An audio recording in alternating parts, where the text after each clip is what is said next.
All right, we got another Tesla video on the Schwab network, Tesla and the battle for EV supremacy. Let's check this one out. Let's shift our focus now to Tesla and the EV space. Joining me right now, Steve Wesley, founder, managing partner, the Wesley Group. Steve Wesley, I'm so glad you're here with us. I want to talk all about all the EVs that I like we're Steve watching so Wesley. closely. Of course, you're a former board member of Yep, Tesla. former board And once member. again, we saw Tesla cutting prices. I mean, I've heard Elon Musk say they can cut when they need to, but it seems that they're cutting periodically.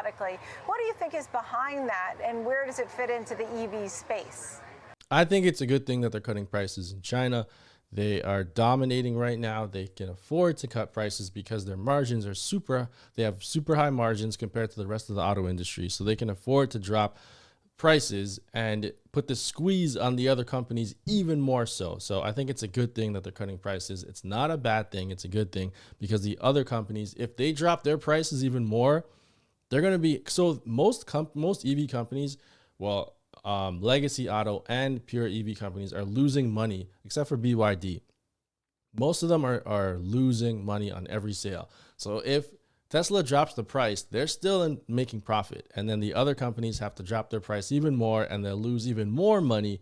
So it's this vicious cycle of Tesla kind of, I don't know if they're doing this on purpose, because I know that Elon has said like he wants a lot of other EV companies to succeed, but they're destroying every other EV company. Yeah, that's okay. Let's see what he has to say. Well, you bet. This is extraordinary news. Tesla has just done their sixth price decrease of the year. They're triggering a global price war. Yeah. And why not? They're Steve uniquely Wesley positioned to win the price war because they've got 13% net margins versus Toyota at 7, Ford at 2. No one else can keep up. They're doing a global land grab because they can. And I think what's interesting for investors is this is just terrible news for Toyota, GM, Ford, and the others, but it's great news for consumers. EV costs are coming down a lot, and they're soon, probably by late next year, 2025, going to cost less than gas cars. The whole world is going electric. Yeah. So right now they're at basically price parity. Most you can get like a Tesla for, I think the Teslas in China are like around 33,000 to 36,000 for Model 3 and Model Y American. So they're like at price parity and sometimes even cheaper if you can find them at the right price with the EV tax credit. So we're kind of on par now with gas cars, and it's ridiculous now. I don't know. I'm not going to say ridiculous, but depending on what you could afford, if you were to choose an ICE car or an EV right now, like a Model Y or a Model 3 or any other ICE car for the same price, if you don't do your research, you're going to be spending way more money over time on that gas powered car with maintenance, with gas, with all the fluid changes and brake pads and all that maintenance stuff you're going to have to do. So it's a lot more expensive if you buy a gas car and an electric car at the same price right now. But the problem is most people don't know that. Like, we're in this Tesla bubble right now. And Jane was talking to me about one of her friends. They went to a supercharger and they charged it from 30% to 80%, and it only cost my wife like $12 or something. And then her friend was astonished, like couldn't believe the price of like basically like filling your tank. And she was like floored. But and I'm thinking like it's 2023, like shouldn't everyone know this already? But and then the supercharger price is way more expensive than charging it at home. So most people outside of our Tesla bubble have no idea what's going on when it comes to electric cars. And that's where the advertising thing comes into play. It's not so much to like sell. It is to sell cars, but it's also to educate people on the benefits of electric cars, which most people have no idea.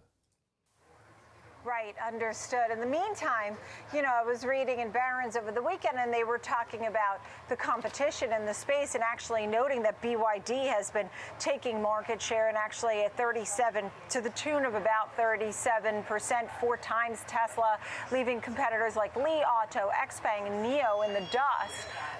Where do we stand? Are we worried about the competitive space for Tesla? Because everybody always says what a leader Tesla is.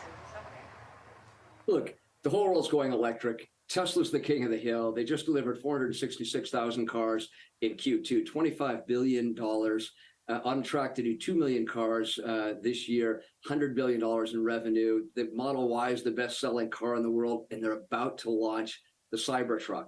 So this is good news for them. But if you look at the big picture, Tesla, 21% of global EV auto share, BYD at 16.7%.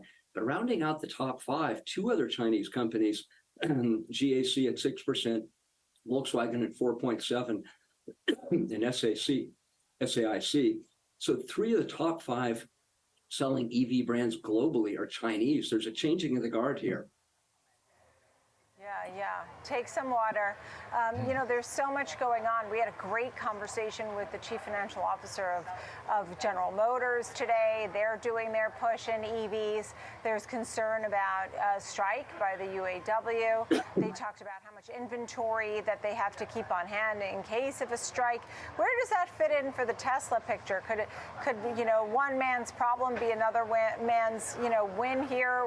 Where does that fit in here? Yeah, if there is a strike, obviously it's going to be good for Tesla. They're going to that's so terrible for GM and Ford if there is a union, a worker strike, and they have to halt everything, and they fall even more behind in EVs and stuff. Yeah, it's going to be a huge win for Tesla, but that sucks for all the workers and stuff. Because it's a messed up thing with like the guys at the top making like billions of dollars, and then the regular workers not getting anything. But GM and Ford are in like a difficult spot with this whole transition. And the workers, I don't know if they realize that striking and doing this stuff is going to put them out of the job quicker. It's a complicated, messy issue. And we'll have to see how it plays out. And does Tesla have enough inventory? I think Tesla will have inventory. Look, they've got 5 plants at full production now. They've just broken ground on another plant in Monterrey, Mexico. More coming. I think the big question when you step back and you look at BYD and say, wow, 352,000 cars they sold in Q2 to Tesla's 466. They're getting pretty close, but BYD is growing faster at 95% year over year. Yeah, so but keep an eye on the Chinese. Is the BYD's best-selling car? Will Americans and Europeans buy Chinese brands in general, but especially with IoT devices in every car? I think a lot of people are not going to feel comfortable with that. And the other big question is Tesla's lead in software that drops 99% profit margins to the bottom line going to outweigh China's big advantage in low-cost batteries? Those are the big questions. We'll see how it shakes out. Yeah, understood. At this point, what are some of the things that, when we think about Tesla, we think about AI, we think about batteries. When people, obviously the Cybertruck's coming, and I do want to talk about that, but what is Tesla, even software services? When you think about Tesla, what do you think is going to drive Tesla to the next, higher price point for shareholders? Because there's a lot of folks that are out there that think it's worth less than $100, and then you have those who are very positive on Tesla. Where do you think it's headed, and why? So all the time these news shows always want to know what's the next catalyst, like what's gonna happen, when's the stock gonna go up, is it gonna go up tomorrow, like when's the catalyst? They always ask what's the next big thing. It's time, guys. It's gonna take time for it to grow, for the stock to go up. It's going to take years possibly. So there's a bunch of catalysts. There's the Cybertruck coming out, which is like, it's going to bump up the stock, but Q3 production is going to slow down because they're retooling for the Highlander project. Maybe we'll see. So it's going to once they produce, they might even produce the same amount of cars as Q2 or less. Everyone's going to panic on the news. It's going to be crazy. So just watch out for that. Stock is going to plummet, but it's all time. Like Tesla, it's a slow burn. It's a long-term investment. So there's no like, what's the catalyst? What's the catalyst? Like, it's going to take time. It's going to be batteries. It's going to be battery storage with the energy company, their secret energy company that they're building that no one seems to talk about at all. They're just battery restrained right now, but it's the energy, it's the battery, solar, it's the mega packs, it's the auto bidder, it's the obviously the full self-driving with the robo-taxi, like with the Tesla bot. It's a ton of different things that's all going to come together, but it's going to take time for that. It's going to take years. So there's no quick fix. There's no like what's going to be the big thing. It's just going to be a gradual thing. The other automakers are going to be struggling. They're going to see like Ford and GM can't keep up. They're going to change their strategy. They're going to merge with other companies. It's going to be a wild ride, but you just got to know when to buy, like, just when are the nice times to buy, or you can just buy every month like a bill. But there's no, big thing that's going to be the next catalyst. Obviously, when FSD comes out, that's going to be a big deal, but even that is going to be a slow rollout for people to realize the potential of that. It's going to be slow. It's going to be a few cars, and then, they're going to slowly roll it out. Before you know it, they're going to be everywhere. So there's no big catalyst, but there's a bunch. It's a ton of different things that's all going to come together. Look, I think it's going to go up. And what people need to understand is Tesla has 4 core advantages. One, they were one of the first to take battery production in-house. They have lower cost batteries than virtually anybody but the Chinese. Second, they've got an advantage in what's called over-the-air software. That gives them a big advantage. Third, they took their dealerships in-house. That gives them a big advantage over others years ago. And fourth, they've been a leader in the robotization of manufacturing. They will manufacture cars in a fraction of the time. They've got large stamping machines. They just have fewer parts in their vehicles. But if you step back a little bit and look to the not too distant future, Tesla's got this other huge advantage no one's talking about yet, but they will be soon.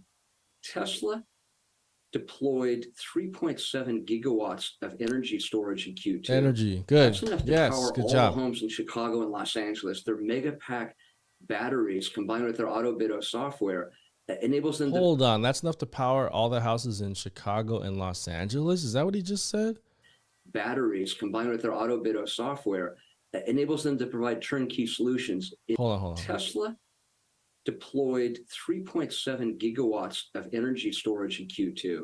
That's enough to power all the homes in Chicago and Los Angeles. Their mega pack batteries combined with their AutoBiddo software enables them to provide turnkey solutions. In a nutshell, Tesla is quietly becoming a global utility. Now, Q2 energy revenues were only, I say only lightly, 1.5 billion, 6% of total revenue, but they're growing 222% a year. If they can keep up and expand their energy business for another year or two like this, their energy division may be their secret weapon.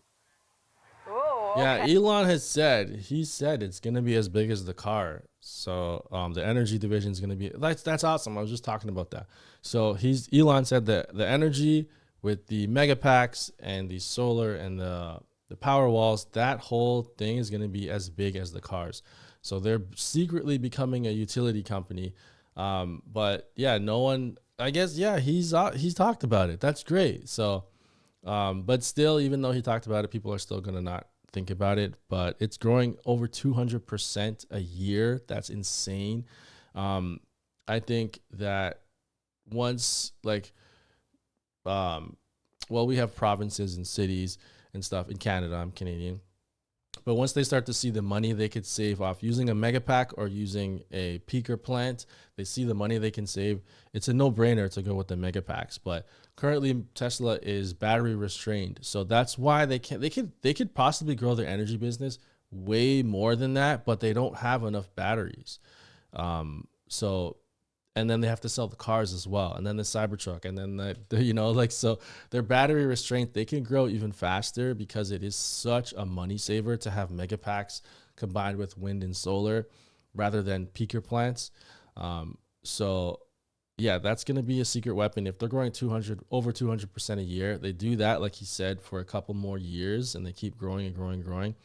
And then all of a sudden they've got the full self-driving. They got the energy. That's, like I said earlier, it's a combination of a ton of different things that's going to come together, and they're going to be this mega company, and the stock's just going to go crazy. Okay, Steve Wesley, thank you for that, of the Wesley Group. Really appreciate it. Thank you, Steve. Great to see you.